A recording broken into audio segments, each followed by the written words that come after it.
Hi, let's talk about Everglory International Group. It's a company together with its subsidiaries, manufactures, supplies, and retails apparel in the China, Hong Kong, Germany, United Kingdom, Europe, Japan, and also the United States.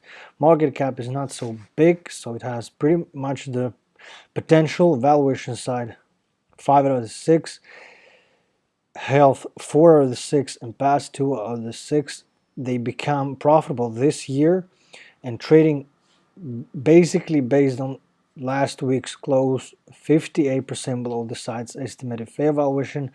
There's also a bunch of risk. Earnings have declined by 27% over the past 5 years, has a high level of depth, volatile share price over the past 3 months, and basically based on simple Wall Street, does not have meaningful market cap, which is 33 million.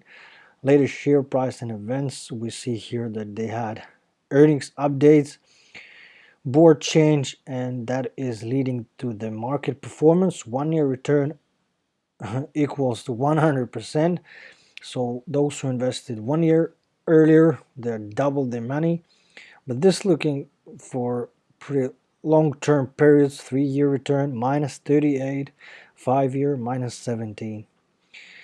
Of course, those numbers not beating the industry neither the market, but 1-year return is looking better than the industries and market returns.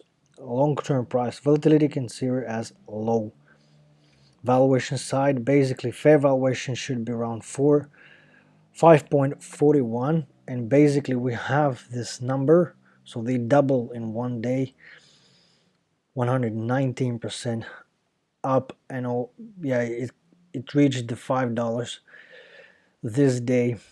And future growth for the consumer durables industry, almost 15%.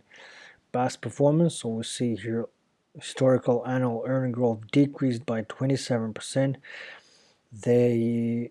They have this kind of, the revenue is volatile, and it decreased basically based on few previous years, and also we see some of the volatility on the earnings side. They had been on the negative side last year, but they managed to get profitable company, and profit margin is less than 2%, which is not so good, but it's better that they are on the positive side, and they have high quality earnings.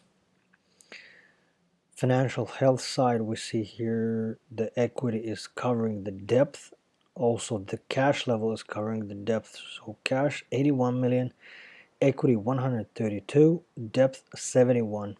So no problem on that side. Besides, that debt to equity ratio is 54, considered as high. If they could lower that to 40%, that could be better. Balance sheet looks mostly green. They're not paying dividends, and on the insider transaction side, so no volumes. Ownership breakdown, actually private companies holding 38%, insiders 35%, general public 25%, institutions 1.3%. Top shareholders, we see mostly green, so many of the companies are adding.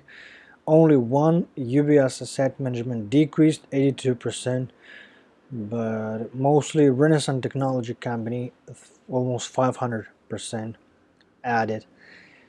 This is highly volatile share price. They had this peak on the December, November, and currently they have this kind of peaks on the volume side, 150 million in this November, December, okay, 108 million on the December, and currently 114 million. So basically, if there's a high possibility that it bounce back again, once again to level of $2 per share, maybe lower, $1 to $3 per share. But simple safe dividend shows that shares outstanding are pretty much the same through the years, so that is pretty interesting. Total sales, so as I said, they decreased. The revenue, so basically last 12 months compared, decreased by 21%. And if we're looking, 5-year return, actually 81%, basically based on this current situation. And on the max side, we see here that it dropped all time minus 97%. So those who invested in earlier could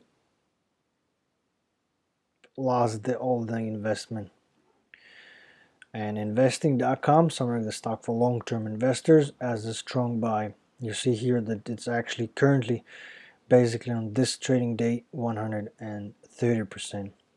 Thanks for watching this video. Subscribe to the channel, like the video, and see you in a future one.